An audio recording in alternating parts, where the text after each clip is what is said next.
سب سے پہلے اس کا ترجمہ سماعت فرمائیں اور اس کے بعد ان آیات کی روشنی میں کچھ مفید باتیں میں آپ کی سماعتوں کے حوالے کرنے کی انشاءاللہ سعادت حاصل کروں گا۔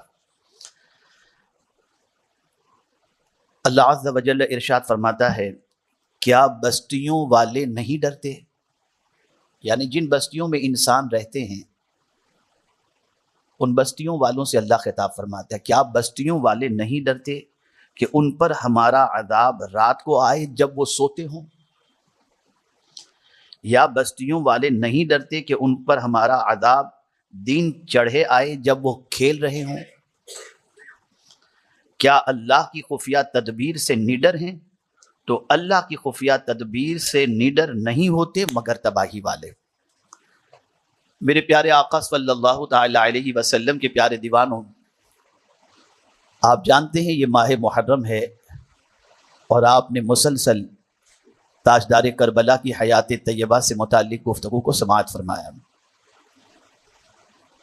اور آپ نے یہ جاننے کی کوشش کی کہ کربلا کے تاجدار امام عالی مقام رضی اللہ المولا تبارک و تعالی عنہ پر کس طریقے سے زیادتیاں کی گئیں، کس طریقے سے ان کے بچوں کو شہید کیا گیا، اور امام عالی مقام رضی اللہ تعالی عنہ پر ظلم و زیادتی کے کتنے پہاڑ توڑے گئے۔ اب جو آج مجھے سمجھانا ہے، اگر اچھی طریقے سے آپ حضرات نے اپنے دل و دماغ میں بات بٹھا لی تو میں امید کرتا ہوں کہ انشاءاللہ العظیم قرآن مقدس کی ان آیات کی روشنی میں ملنے والے اسباق سے آپ کو ضرور فائدہ پہنچے گا۔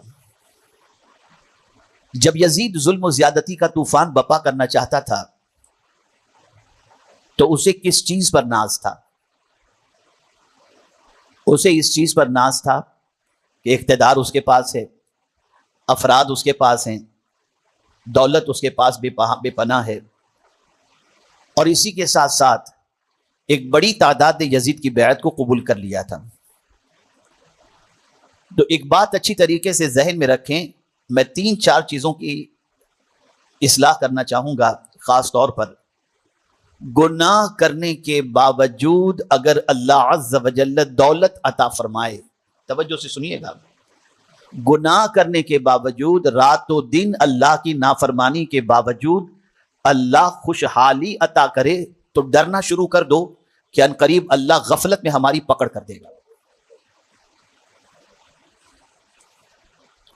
اسی طریقے سے اللہ اگر اقتدار عطا فرمائے اور اقتدار کے نشے میں چور ہو کر اگر کمزوروں پر ظلم اور زیادتی کا سلسلہ جاری ہو جائے اور اس کے بعد بھی ہمیں کوئی فرق نہ پڑے، یعنی ہم بیمار نہ ہوں، ہمیں کوئی تکلیف نہ آئے، تب بھی اللہ سے ڈریں کہ ایک بڑی پکڑ کے سلسلے میں اللہ عز و جل مہلت دے رہا ہے۔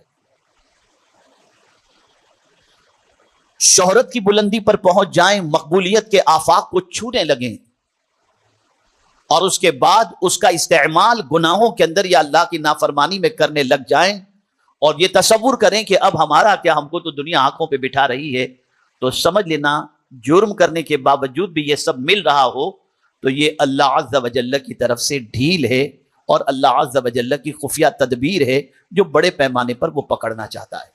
اور تاریخ گواہ ہے، یزید زیادہ دنوں تک زندہ نہ رہ سکا،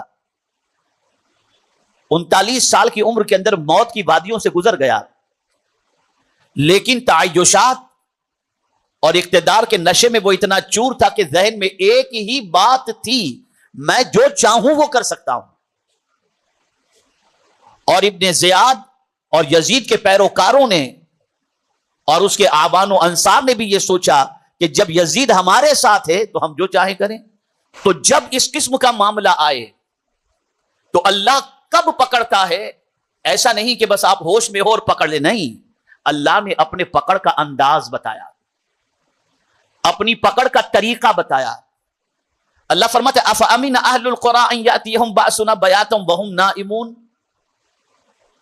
یعنی سب سے پہلے وہ گناہ کرنے والے کی ڈائریکٹ پکڑ نہیں کرتا، ظلم کرنے والے کی ڈائریکٹ پکڑ نہیں کرتا، اس کو ہوش و حواس میں ہو اور اس کی پکڑ نہیں کرتا، بلکہ 2 ذکر آیا، ایک رات کا ذکر آیا اور ایک دن کا ذکر آیا۔ اور رات کا ذکر کس طریقے سے؟ افامن اہل القری ان یاتیہم باسنا بیاتا وہم نائمون، کہ جب وہ رات کو بھرپور نیند کے اندر آنے کے بعد غافل ہو جاتے ہیں، اور ظاہر سی بات ہے کہ نیند غفلت ہی کا نام ہے، کہ نیند آئی اور آدمی غافل ہو گیا، اسے کسی چیز کی خبر نہیں۔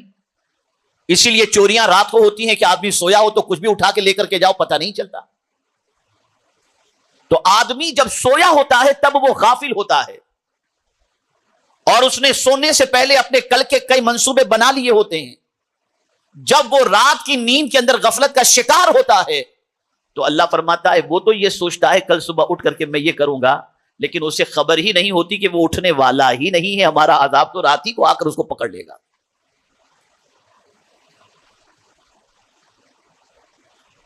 اللہ عز و جل جس کو پکڑنا ہوتا ہے، توجہ چاہوں گا، جس کو پکڑنا ہوتا ہے، ظالم کو، گنہگار کو، پاپی کو، ستانے والوں کو، زیادتی کرنے والوں کو، تو پہلے ان کو مہلت دیتا ہے۔ کب تک مہلت دیتا ہے آپ جانتے ہیں؟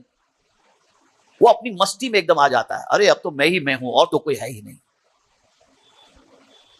میرا کوئی کیا بگاڑ سکتا ہے، میرے پاس دولت کا انبار لگا ہوا ہے، اور وہ ساری چیزیں دیکھ کر، دولت، سورسز، تعلقات، پہنچ، ان ساری چیزوں کو دیکھ کر وہ بالکل جرم کے اندر اور ظلم کے اندر ڈوب جاتا ہے، اور اسی میں وہ مستی میں رہتا ہے۔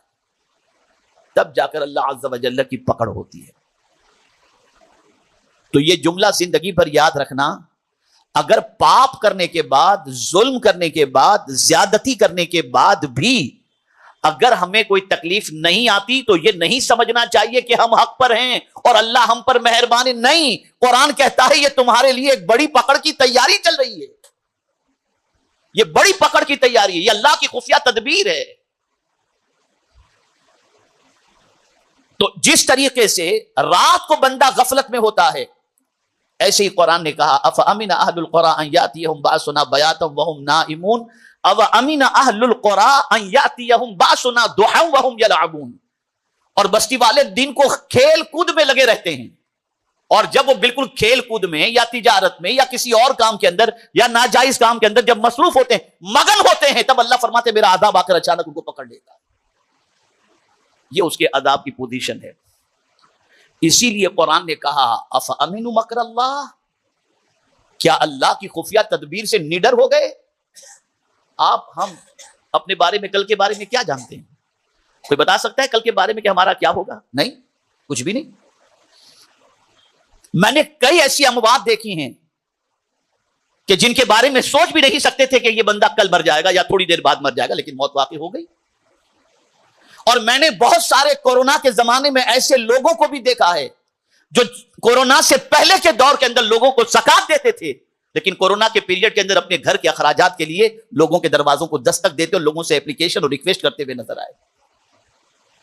اللہ کی خفیہ تدبیر سے کوئی غافل نہیں ہونا چاہیے۔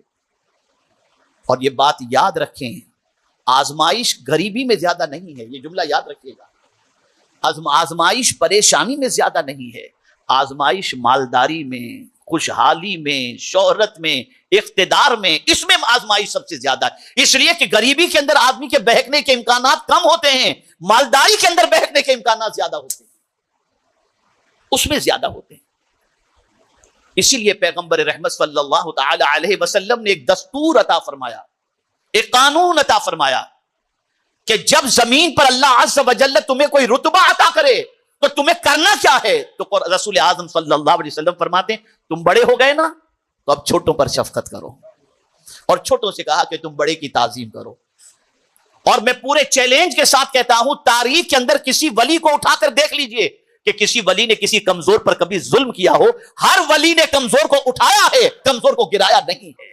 اور ان کا اتنا بڑا تعلق، آج کے دور کے انسان کا تعلق تو کسی منسٹر سے ہوگا، ولی کا تعلق تو براہ راست خدا سے ہوا کرتا ہے، لیکن اس تعلقات کا بھی کبھی وہ ناجائز فائدہ نہیں اٹھاتے، ہمیشہ گرتوں کو انہوں نے اٹھایا ہے، کبھی کمزوروں پر ظلم نہیں کیا، کبھی ظلم نہیں کیا۔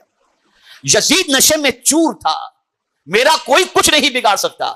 ابن زیاد اور شمر نشے میں چور تھے کہ ہمارا کوئی کچھ نہیں بگاڑ سکتا، لیکن میرے کریم کو جب انتقام لینا ہوا تو وہ نشے میں مست تھے اور ان کو مارا گیا، ان کو ہلاک کیا گیا، ان کو تباہ کیا گیا۔ اللہ کی خفیہ تدبیر، اس کی ہمارے سلسلے میں کیا پلاننگ ہے ہم کو کچھ نہیں معلوم، کچھ نہیں معلوم. اور اللہ والے اللہ کی خفیہ تدبیر سے اتنے ڈرتے جس کی کوئی انتہا نہیں. اور کون نہیں ڈرتا اللہ کی خفیہ تدبیر سے؟ تو قرآن کہتا ہے جو گھاٹے والا ہے، جو نقصان والا ہے، جو خسارہ اٹھانے والا ہے، وہ اللہ عز و جل کی خفیہ تدبیر سے نہیں ڈرتا. اسی لیے میرے پیارے آقا صلی اللہ علیہ وسلم کے پیارے دیوانوں، خلق قرآن کے مسئلے پر امام احمد ابن حنبل رضی اللہ تعالیٰ عنہ سے جب کہا گیا اور امام احمد ابن حنبل اپنے موقف پر قائم رہے اور خلق قرآن کے مسئلے کے اندر بادشاہ وقت سے خلیفہ وقت سے الجھ گئے، ان کو سزائیں دی گئیں، لیکن کہا کہ آپ کے موقف سے ہٹ جائیے. لیکن امام احمد ابن حنبل نے تکلیفیں برداشت کی، پریشانیاں برداشت کی، کوڑوں کے زخم برداشت کیے، لیکن اپنے موقف سے نہیں ہٹے. تو امام احمد ابن حنبل کو ہٹانے کے لیے ان کے پاس دولت کا انبار بھیجا گیا، لیجئے آپ اپنی ضرورتوں کو پوری کیجئے اور اپنے موقف سے ہٹ جائیے. تب امام احمد ابن حنبل کی آنکھوں میں آنسو آ گئے تھے اور انہوں نے کہا خدا کی قسم یہ امتحان جو ہے نا، یہ اس امتحان سے بڑا ہے جو کوڑوں والا امتحان ہے، اس سے بڑا امتحان یہ ہے، اس لیے کہ دولت ایسی چیز ہے کہ اس کے آگے آدمی سرنڈر ہو جاتا ہے. تو ضرورت اس امر کی ہے کہ اللہ کی خفیہ تدبیر سے بچو.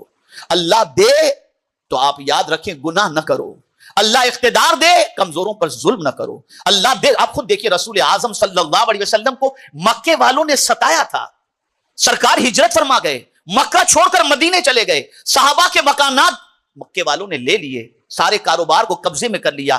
لیکن حضور صلی اللہ علیہ وسلم جب فاتح مکہ بن کر مکہ مکرمہ تشریف لے گئے تو سرکار صلی اللہ علیہ وسلم کی گردن مبارک اپنی سواری پر جھکی ہوئی تھی. یعنی شہر میں فاتح بن کر، کامیاب بن کر کے ستانے والوں کو اپنے کنٹرول میں کرنے کے لیے جا رہے ہیں تو سینہ تان کر کے نہیں، گردن جھکا کر کے جا رہے ہیں. سب کو ڈر تھا کہ اب تو ہم سے بدلہ لیا جائے گا، لیکن مدینے کے تاجدار صلی اللہ علیہ وسلم نے برجستہ فرمایا اذهبوا فانتم الطلقاء، جاؤ تم سب آزاد ہو، میں نے تم سب کو معاف کر دیا. یہ ہے سمجھنے کی چیز. یقیناً آپ سنیں گے یزید کا یہ انجام ہوا، ابن زیاد کا یہ انجام ہوا، شمر کا یہ انجام ہوا، وہ ایسے مرے ویسے مرے. لیکن سمجھنا سب سے بڑا سبق یہ ہے کہ اللہ ہلاک کرنے کے لیے کون سا طریقہ اپناتا ہے اور کب وہ ہلاک کرتا ہے، جسے سمجھنا بے پناہ ضروری ہے. حضرت جبریل امین علیہ الصلاۃ والتسلیم ہمیشہ روتے رہتے، ہمیشہ روتے رہتے. جبریل معصوم، جن سے گناہ ہونا محال، اور پھر سید الملائکہ، سارے فرشتوں کے اپنی جگہ پر شان ہے، لیکن جبریل کی شان کیا ہے؟ تو جبریل ہی کو امین کہا جاتا ہے، باقی کسی فرشتے کو امین نہیں کہا جاتا. امین کا لقب حضرت جبریل کے لیے ہے. کیوں؟ اللہ نے ان کو قرآن دیا حضور کو پیش کرنے کے لیے، تو جیسا دیا ویسا ہی لا کر کے انہوں نے پیش کیا، اس میں کوئی خیانت، کچھ ملاوٹ نہیں کی، تو اللہ عز و جل کی طرف سے ان کو امین کا لقب مل گیا. یہ بڑے امانت دار ہیں، کچھ اس کے اندر تبدیل. اتنے بڑے سید الملائکہ، لیکن روتے تھے، ہمیشہ ہمیشہ روتے تھے. پوچھا گیا، سرکار صلی اللہ علیہ وسلم نے دریافت فرمایا اے جبریل کیوں رو رہے ہو؟ تو عرض کرتے ہیں کہ یا رسول اللہ صلی اللہ تعالی علیہ وسلم، جب سے جہنم کو اللہ نے پیدا کیا ہے تب سے اس کے خوف کی وجہ سے رو رہا ہوں کہ پتہ نہیں کون سی ایسی غلطی ہو جائے جس کی وجہ سے اللہ عز و جل کے میں عتاب کا شکار ہو جاؤں. اس لیے توجہ چاہوں گا، اس لیے کہ میں نے ابلیس کا حشر دیکھا ہے، اس نے اتنے سجدے کیے تھے کہ زمین پر رائے کا دانہ رکھنے جتنی جگہ بھی نہیں تھی، ہر جگہ اس نے سجدے کیے تھے. لیکن ایک غلطی کی وجہ سے اللہ عز و جل نے قیامت تک کے لیے اس کے گلے میں لعنت کا توق ڈال دیا. تو کوئی عبادت کر کے بھی غرور نہ کرے، پتہ نہیں کون سی خطا ہو جائے اور پروردگار جل جلالہ گرفت میں لے لے. تو مومن جو ہوتا ہے وہ اللہ کی خفیہ تدبیر سے ہمیشہ ڈرتا ہے کہ پتہ نہیں ہمارے بارے میں اللہ کی انٹرنل پلاننگ کیا ہوگی، ہمیں نہیں معلوم. ہم مزے لیتے رہتے ہیں، ہم مست رہتے ہیں، لیکن ہمیں نہیں معلوم کہ اس کی پکڑ کس طریقے سے ہو. اس لیے اس کی خفیہ تدبیر سے ہمیشہ بچتے رہنا چاہیے، ہمیشہ ڈرتے رہنا چاہیے. اور یہ کب خاص طور پر؟ تو اس وقت ڈرو جب اللہ بہت کچھ عطا کر دے، تب ڈرو کہ پتہ نہیں یہ عطا کرنے اللہ عز و جل کی کوئی حکمت تو نہیں ہے، کہیں ہم سے کوئی چک تو نہیں ہو گئی کہ وہ دے کر کے ہمیں آزما رہا ہے کہ ہم کیا کرتے ہیں. ہاں اگر اس نے دیا ہے اور کمزوروں پر ظلم بھی نہیں ہو رہا، کمزوروں کی خیر خواہی ہو رہی ہے، پیسے کا استعمال حرام کام میں نہیں ہو رہا، ناجائز کام میں نہیں ہو رہا، جائز کاموں کے اندر ہو رہا ہے، تو پھر اللہ کا شکر ادا کرو کہ اللہ نے تمہیں بھی پسند کر لیا اور تمہارے مال کو بھی پسند کر لیا. پھر یہ سمجھ لو. تو آج مجھے سمجھانا یہ کہ اللہ پکڑتا کب ہے، یہ دو چیزیں مجھے سمجھانی تھی. کہ آدمی جب غفلت کا شکار ہو جاتا ہے، ایک دم مست ہوتا ہے، تب وہ پکڑتا ہے، تب وہ پکڑتا ہے. اور کبھی اس کی پکڑ رات کے وقت ہوتی ہے اور کبھی اس کی پکڑ دن کے وقت ہوتی ہے. ہر آدمی کو جب کوئی مقام ملے تو اسے ہمیشہ ڈرتے رہنا چاہیے کہ اللہ مجھ سے کوئی کسی پر زیادتی نہ ہو جائے. بس ایک واقعہ عرض کرتا ہوں، اس کے بعد گفتگو ختم کرتا ہوں تاکہ آپ سمجھ سکیں. ایک بزرگ تھے، اس زمانے میں، پہلے کے زمانے میں لکڑی کا قلم ہوا کرتا تھا، اینک میں ڈبو کر لکھا کرتے تھے، اینک میں ڈبو کر. آج کی طرح بال پین، فاؤنٹن پین وغیرہ، اینک پین وغیرہ نہیں تھی. لکڑی کو اینک میں ڈبوتے تھے، لکھتے تھے. وہ بزرگ جو ہے لکھنے کے لیے لکڑی کو اینک کے اندر ڈبوئے، نکالے تو لکڑی کے کونے پر جو اینک تھی وہاں آ کر ایک مکھی بیٹھ گئی اور مکھی نے وہ اینک چوسنا شروع کر دیا. تو بزرگ ایسے ہی لکڑی کو پکڑ کے رکھے.